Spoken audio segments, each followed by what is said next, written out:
Hello दोस्तों, आप सभी का स्वागत है आपके अपने YouTube channel exams study with Nitin पर। तो आज हम आपको एक ऐसे इश्यू के बारे में बताने जा रहे हैं जो कि एक ग्लोबल इश्यू बन चुका है। ज़्यादातर न्यूज़पेपर में ये न्यूज़ देखने को मिल जाती है कि there are so many protests in Hong Kong. तो आज मैं आपको बताऊंगा why there are protests in Hong Kong, इनके पीछे क्या रीज़न है और पूरे विश्व समुदाय पर इसका क्या प्रभाव पड़ रहा है।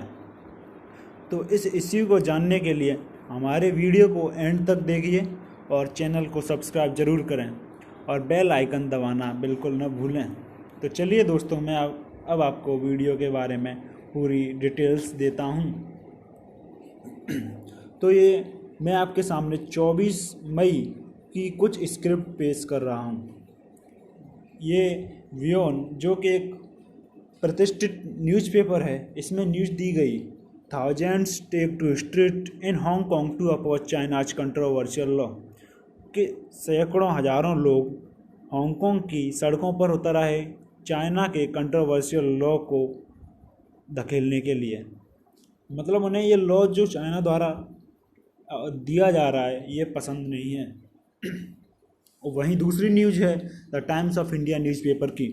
इसमें भी लिखा है hundreds at Hong Kong protest after China security law plan. मतलब चाइना एक सिक्योरिटी लॉ प्लान ला रहा है, उसके विरोध में हजारों लोग सड़कों पर उतर आए हैं। तो अब मैं आपको चाइना की लोकेशन दिखाता हूँ। जैसा कि आप देख सकते हैं, ये China, the People's Republic of China, ये चाइना है पूरा, और हांगकांग रेड पॉइंट द्वारा दिखाया गया है। ये बिल्कुल साउथ चाइना सी के बिल्कुल नज़दीक बसा हुआ है। तो वहीं अगर आप अपने लेफ्ट हैंड पर देखेंगे तो यहीं पर है हमारा प्यारा भारत। तो भारत के भी नज़दीक का मामला है, तो पूरे विश्व पर इफेक्ट कर रहा है ये मामला। तो हम इसको अच्छे तरीके से समझेंगे और वीडियो को एंड तक देखेंगे। तो अब आपको हम दूसरा मैप दिखा रहा हूँ जिससे कि आप और अच्छे से समझेंगे। ये बिल्कुल जैसा कि आप देख सकते हैं साउथ चाइना सी के बिल्कुल पास है हांगकांग। जो वाइट पोर्शन है ये स्पेशल एडमिनिस्ट्रेशन रीजन है चाइना का। स्पेशल एडमिनिस्ट्रेशन रीजन के बारे में मैं अभी थोड़ी देर बाद अगली स्लाइड्स में आपको बताऊंगा। जब तक आप इसे समझ लीजिए, जो वाइट पोर्शन है वो है स्पेशल एडमिनिस्ट्रेशन रीजन। तो अब मैं आपको इसके बारे में पूरी जानकारी दूंगा। हांगकांग प्रोटेस्ट, इसके पीछे क्या रीजन है, और हांगकांग इश्यू या आपने सुना ही होगा, कहीं ना कहीं तो सुना ही होगा, तो आपको इसके बारे में मैं जानकारी दूंगा। ज़्यादातर न्यूज़पेपर्स में एक खबर आई कि 24 मई को ये खबर आई कि हज़ारों लोग प्रोटेस्ट करने के लिए सड़कों पर इकट्ठा हो गए। ये प्रोटेस्ट एंटी गवर्नमेंट थे। जैसा कि आप खुद जानते हैं, आप खुद भी लॉकडाउन में पड़े होंगे, लेकिन वहीं दूसरी ओर इस न्यूज़ का आना सभी को आश्चर्यचकित करता है, क्योंकि पूरी दुनिया कोरोना पैंडेमिक से लड़ रही है और कोई भी घरों से बाहर नहीं निकल पा रहा है, और ये लोग सड़कों पर इकट्ठा हो गए प्रोटेस्ट करने के लिए। अगर ये इनकी जान से भी ज़्यादा कीमती प्रोटेस्ट क्यों था, तो इसकी मैं आपको पूरी जानकारी दूंगा। This protest was raised after China sparked outrage with a proposed new security law। मतलब चाइना एक नया सिक्योरिटी लॉ ला रहा है, इसके विरोध में ये प्रोटेस्ट हुए। न्यू सिक्योरिटी लॉ के बारे में मैं अभी थोड़ी देर में आपको बताऊंगा, जब तक आप मेरे साथ बने रहिए। This law raised a fear in the heart of Hong Kong citizens toward their city's cherished freedom। Hong Kong is a semi-autonomous territory of China। मतलब इस लॉ को लाने से हांगकांग के नागरिकों के हृदय में मतलब भय व्याप्त हो गया कि कहीं उनके शहर की जो फ्रीडम है उसको चाइना के द्वारा दबा नहीं दिया जाए। जैसा कि आप खुद जानते हैं, चाइना में डेमोक्रेसी नहीं है, और आपको एक बात बता दूं कि हांगकांग में डेमोक्रेसी है, और इसका भी मैं पूरी आपको जानकारी दूंगा और मेरे साथ बने रहिए। लेकिन Hong Kong is a semi autonomous territory of China. Hong Kong China की एक स्वायत्त टेरिटरी है। आपको बताऊं, स्वायत्त का मतलब होता है, मतलब वहाँ अलग से राज्य शासन है और वो चलाता है। राजा वाला शासन है, डेमोक्रेसी है वहाँ पर। चाइना में आप देख सकते हैं सिर्फ एक ही पार्टी होती है, उसी के अधीन सब होता है। चाइना में ऐसा होता है कि कोई भी उसकी गवर्नमेंट के खिलाफ आवाज़ नहीं उठा सकता, लेकिन डेमोक्रेसी में प्रत्येक नागरिक को अधिकार होता है अपनी गवर्नमेंट के मतलब जो पॉइंट अच्छे नहीं लगे उनके विरुद्ध बोलने का। तो ऐसा ही हांगकांग में है। वहीं आपको मैं दूसरी न्यूज़ दिखाऊं, द न्यूयॉर्क टाइम्स में छपी हुई, under cover of corona virus Hong Kong cracks down on protest movement. मतलब कोरोना वायरस से पूरी दुनिया लड़ रही है, फिर भी हांगकांग के लोग सड़कों पर प्रोटेस्ट करने के लिए उतर आए। मतलब कुछ ना कुछ बड़ी बात तो है जिसके लिए वो उतर रहे हैं। वहीं दूसरी न्यूज है द गार्जियन न्यूज़पेपर की। इसमें आप देखेंगे पुलिस ने टीयर गैस छोड़ी और वाटर कैनन हज़ारों लोगों पर छोड़ी, क्योंकि ये अनऑथोराइज रैली थी। आपको बताऊं कि हांगकांग में एक जगह पर 8 से अधिक लोग इकट्ठे नहीं हो सकते, इसीलिए ये रैली अनऑथोराइज्ड मानी गई और पुलिस ने उन लोगों को पर टीयर गैस और वाटर कैनन का इस्तेमाल किया। अब मैं हांगकांग और चाइना दोनों के बारे में आपको जानकारी दूंगा। हांगकांग चाइना का एक स्पेशल एडमिनिस्ट्रेशन रीजन है। इस पॉइंट को अच्छे से याद कर लीजिएगा कि हांगकांग चाइना का एक स्पेशल एडमिनिस्ट्रेशन रीजन है। स्पेशल एडमिनिस्ट्रेशन रीजन इसको SAR से भी बुलाते हैं। दोनों कंट्रीज की करेंसी भी अलग है। चाइना की करेंसी जैसे कि आप जानते हैं युआन है, वहीं हांगकांग की करेंसी HK डॉलर मतलब हांगकांग डॉलर है। दोनों कंट्रीज के फ्लैग्स भी अलग हैं। जैसा कि मैं आपको दिखा पा रहा हूँ, चाइना का फ्लैग आप देख सकते हैं स्टार द्वारा बना हुआ है, ये चाइना का फ्लैग है। वहीं हांगकांग का फ्लैग देगा वो इससे अलग है। तो आपको ये भी मैंने बता दिया। दोनों के पासपोर्ट, ID कार्ड, वीज़ा सब कुछ अलग है। हांगकांग की इसकी खुद की एक सेपरेट इमिग्रेशन एजेंसी भी है। इमिग्रेशन एजेंसी का काम होता है, मतलब आप एक देश से दूसरे देश में जाते हैं तो कागज़ वगैरह इन सब का काम इन्हीं एजेंसी का होता है। तो उस हांगकांग ने अपनी अलग से बना रखी है चाइना के अलावा। तो इस एजेंसी का काम मैं आपको एग्जांपल देकर समझाऊं तो बताता हूं आपको कि यदि आप किसी वेस्टर्न कंट्री से हांगकांग के लिए आते हो तो आप सिर्फ एक पासपोर्ट के ज़रिए एंटर कर सकते हो, और यदि आप चाइना के लिए आते हो उसी कंट्री से तो आपको एक स्पेशल एंट्री वीज़ा होना चाहिए, तभी आपको चाइना में एंट्री मिलेगी। जबकि आप देख लो हांगकांग में सिर्फ एक पासपोर्ट से आ जाइए। तो अलग तो है दोनों। तो अब मैं आपको हांगकांग की पूरी हिस्ट्री बताऊंगा कि हांगकांग में ऐसा क्यों है। तो बात सन 1898 की है। उस समय चाइना में ज़्यादा अमीरी नहीं थी, मतलब विकसित नहीं था बिल्कुल। तो चाइना ने हांगकांग को ब्रिटेन को हैंडओवर कर दिया, लीज पर दे दिया, मतलब कुछ किराया देता रहेगा, इसको तुम रख लो, जो करना चाहे करो। 99 ईयर्स की लीज पर दे दिया सन 1898 में। तो ब्रिटेन के लोगों ने वहाँ अपनी सिविलाइजेशन, कल्चर सब कुछ डेवलप किया। वहाँ पे जो लोग थे वो डेमोक्रेसी के आदी हो गए, मतलब डेमोक्रेसी उन्हें पसंद है तो वो उसमें बदलाव नहीं चाहते। सन 1997 में ब्रिटेन हांगकांग को छोड़कर चला गया, जैसा कि उसने 99 ईयर्स की लीज पर लिया था, तो उसकी ये टाइम पीरियड पूरा हो गया और वहाँ से चला गया। तो चाइना ने under the basic law the mini constitution enacted when Hong Kong was handed to China by Britain in 1997। तो जब चाइना को हैंडओवर कर गया ब्रिटेन 1997 में, तो इसमें अपने अब बेसिक लॉ लागू हो गया चाइना का। Hong Kong is obligated to pass national security law itself. मतलब हांगकांग इसको नेशनल सिक्योरिटी लॉ को पास करने के लिए बाध्य है। तो मैं अब आपको समझाता हूँ बाध्य क्यों है। तो इस पॉइंट को बिल्कुल गौर से सुनिएगा कि बाध्य क्यों है। मैं आपको बताऊँ, चाइना के बेसिक लॉ में कहा गया है, बेसिक लॉ उसके आर्टिकल 23 में ये मुख्य रूप से कहा गया है कि यदि चाइना के फॉरेन एंड मिलिट्री अफेयर्स में कोई पॉइंट या कोई एक्ट डाला जाता है तो उसको सबको मानना पड़ेगा, चाहे वह किसी की स्वतंत्रता को खिलाफ हो या कुछ भी हो, मानना पड़ेगा।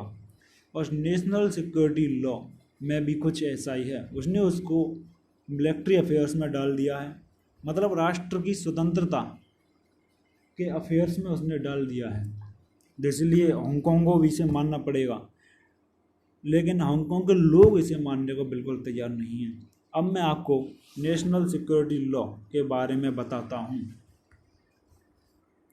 नेशनल सिक्योरिटी लॉ जो है कि उसमें ये कहा गया है कि यदि जैसे आप मान लीजिए हांगकांग के निवासी हैं, आप हांगकांग में बैठकर चाइना के खिलाफ कुछ भी लिख सकते हो, क्योंकि वहाँ डेमोक्रेसी है, सरकार के खिलाफ आप कुछ भी कर सकते हो। लेकिन इस लॉ को लाने से अब ये हो जाएगा कि चाइना चाहेगा तो हांगकांग के जो प्रिजनर्स हैं उनको बीजिंग में ले जाकर कोई भी सज़ा दे सकता है, जो चाइना के कानून हैं उनके अनुसार, मतलब उनकी डेमोक्रेसी ख़त्म कर रहा है बिल्कुल। और इस लॉ को लागू करने के लिए कई अटैम्प्ट उसने किए, लेकिन वहाँ की जनता ने इस प्रकार के प्रोटेस्ट करके इस लॉ को लागू नहीं होने दिया। अब मैं आपको एक इम्पोर्टेंट पॉइंट बताता हूँ, इस पॉइंट को स्टार मार्क कर लीजिएगा कि 1997 के हैंडओवर एग्रीमेंट में चाइना ने एक प्रॉमिस किया था कि वह अगले 50 वर्षों तक, मतलब 2047 तक हांगकांग की स्वायत्तता सेमी ऑटोनॉमी में बाधा नहीं पहुंचाएगा और वन कंट्री टू सिस्टम के प्रिंसिपल से काम करेगा। किससे? वन नेशन टू सिस्टम, इस प्रिंसिपल से काम करेगा 50 वर्षों तक, मतलब 2047 तक। लेकिन चाइना बहुत ही उतावला हो रहा है, वो उसको हांगकांग को अभी से अधीन करना चाह रहा है, क्योंकि उसे दिख रहा है कि वो डेवलप हो चुका है हांगकांग, तो उससे उसको बहुत फ़ायदा होगा अगर वो उसमें अभी से सब कुछ उसी का अधिकार हो जाए तो। इसीलिए वो 2047 को 2020 में ही लाना चाह रहा है। और मैं आपको एक और पॉइंट बताऊं, हांगकांग की टोटल पॉपुलेशन 7.4 मिलियन, मतलब 74 लाख के लगभग है।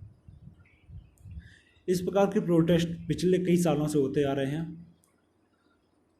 ऐसा ही प्रोटेस्ट 2003 में भी लागू करने की कोशिश की गई थी, लेकिन जनता ने रोक लिया। अब मैं आपको एक और प्रोटेस्ट बताता हूँ कि ये जो पिछली 2019 में 11 अगस्त को लगभग 10 लाख लोग, गिनती ढंग से देखिए, मतलब 74 लाख की जनता और उसमें से 10 लाख से भी अधिक लोग सड़कों पर उतर आए प्रोटेस्ट करने के लिए। मतलब मामला कुछ ज़्यादा ही बड़ा है कि 74 लाख में से 10 लाख से भी अधिक लोग सड़कों पर उतर आए, और उन लोगों में ज़्यादातर यूनिवर्सिटी के स्टूडेंट्स थे। मतलब यूथ बहुत विरोध कर रही है इसका। यूथ जानती है कि अगर इसका विरोध नहीं किया तो चाइना उनको सप्रेस कर देगा।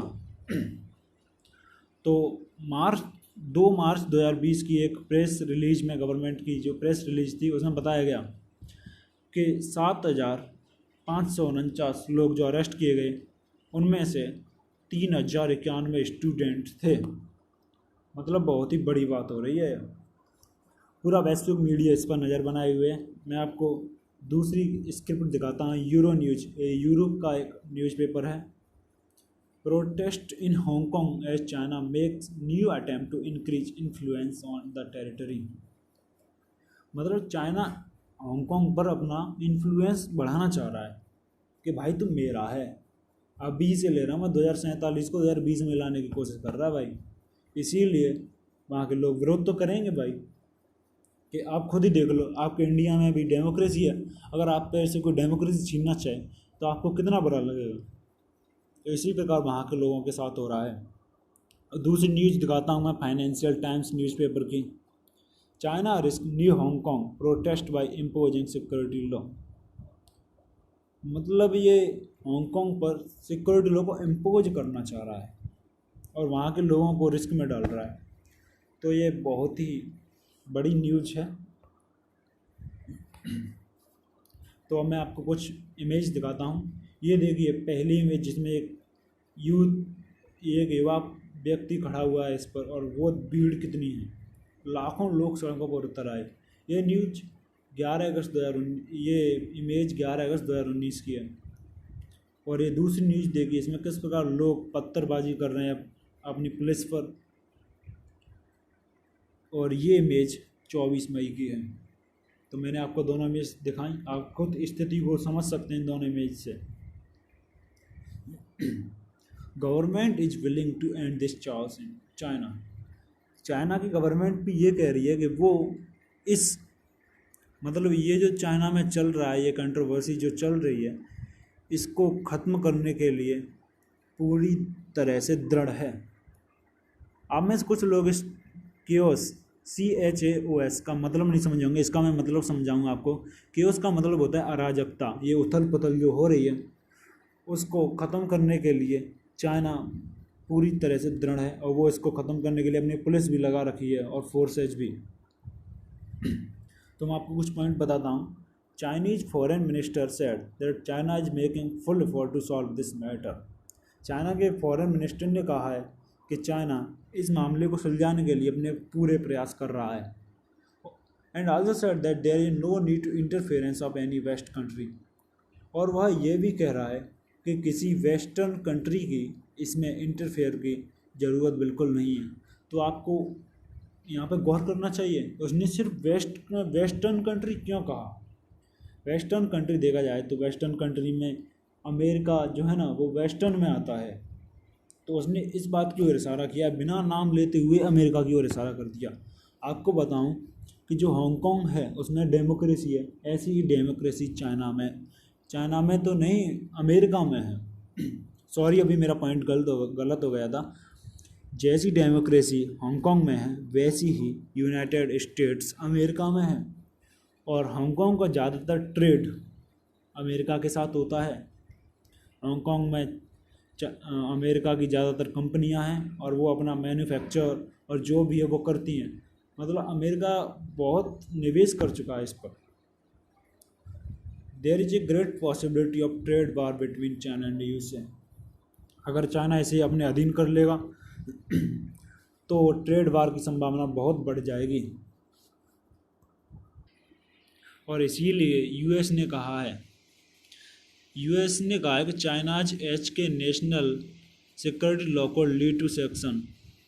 मतलब चाइना ने हांगकांग में ज़्यादा उथल पुथल ह्यूमनिटी को दबाने की कोशिश की तो उसके ऊपर सैंक्शन लगाए जा सकते हैं।